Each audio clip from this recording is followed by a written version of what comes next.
വാർത്തകൾ ഇനി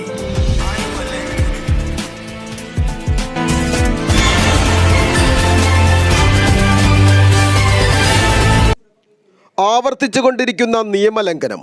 പെരിയാറിലേക്ക് വീണ്ടും മാലിന്യമൊഴുക്കുന്നു. എടയാർ വ്യവസായ മേഖലയിൽ നിന്നുള്ള സ്വകാര്യ കമ്പനികളിൽ നിന്നാണ് മഴവെള്ളക്കാനയിലൂടെ കറുത്ത നിറത്തിലുള്ള മലിനജലം പെരിയാറിലേക്ക് ഒഴുക്കിക്കൊണ്ടിരിക്കുന്നത്. 26/6/2023 സമയം 2:48. ഇപ്പോൾ രാത്രി 2:48 DICയുടെ സ്റ്റോം വാട്ടർ പോകാനുള്ള കുഴലുണ്ടാക്കി വെച്ചേക്കണ സ്ഥലത്ത് കൂടി കറുത്ത് കരിക്കട്ട പോലുള്ള വെള്ളം ഒഴുകിക്കൊണ്ടിരിക്കുകയാണ് പെരിയാറിലേക്ക്. ഒരു മഴ പോലുമില്ല, മഴയിലൊന്നുമില്ല, കറുത്ത് വെള്ളം, ഭയങ്കര സ്മെല്ലുള്ള വെള്ളം.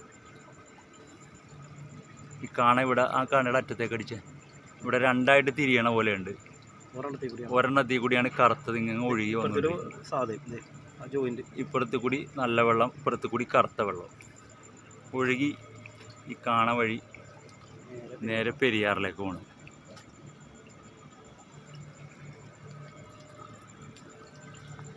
ഇവിടെ കാണിച്ചത് റെഗുലേറ്റർ കം ബ്രിഡ്ജിൻ്റെ പാലമാണത്.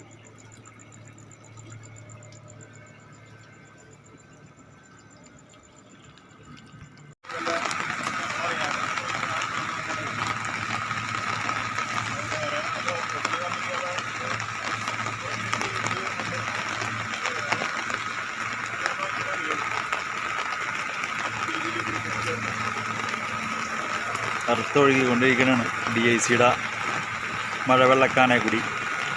മഴവെള്ളം മുകളിലെ കാനേക്കൂടി 26/6/24 രാവിലെ 6:10 ഒഴുക്കിക്കൊണ്ടിരിക്കുകയാണ് പെരിയാറിലേക്ക്. PCBയുടെ ഉദ്യോഗസ്ഥരൊക്കെ ഉണ്ട്, അവരൊക്കെ നിൽക്കുമ്പോൾ തന്നെയാണ് ഇത് നിലവിൽ ഇത് ഒഴുക്കിക്കൊണ്ടിരിക്കുന്നത്. ഓയിലിൻ്റെ അംശമുണ്ട്, മഴ പെയ്തുകൊണ്ടിരിക്കുന്നതാണ്. വെളുപ്പിനെ 2:48 ഈ കാണേക്കൂടി ഇത് പിടിച്ചിട്ട് ഇപ്പോൾ വെളുപ്പിനെ വന്ന് നോക്കി പിന്നെ ഒഴുക്കിക്കൊണ്ടിരിക്കുകയാണ് അവർ. ഒരു മീൻ കമ്പനി ഇപ്പുറത്തുണ്ട്, അപ്പുറത്തൊരു ഓയിൽ കമ്പനിയുണ്ട്. ഇത് ആരൊക്കെയാണ് ഒഴുക്കണമെന്ന് കണ്ടെത്തിന് സ്ലാബൊക്കെ മാറ്റി ഇത് ചെയ്യണം. അത് ചെയ്യാനുള്ള ആവശ്യങ്ങൾ രാവിലെ മുതൽ ഉന്നയിച്ചിട്ട് ഇതുവരെ ഒന്ന് അധികൃതരുടെ ഭാഗത്തുനിന്നൊരു നടപടികളൊന്നും ഉണ്ടായിട്ടില്ല. PCB സപ്പോർട്ട് ചെയ്യണം ഈ സ്ലാബൊക്കെ എടുത്ത് മാറ്റിയത് എവിടെ നിന്ന് ബൈപ്പാസ് ചെയ്യണമെന്ന് അറിയണമെന്നുണ്ടെങ്കിൽ. പക്ഷേ PCBയുടെ മേലുദ്യോഗസ്ഥരിൽ നിന്ന് ആ സപ്പോർട്ടിങ് ഇതുവരെ വന്നിട്ടില്ല.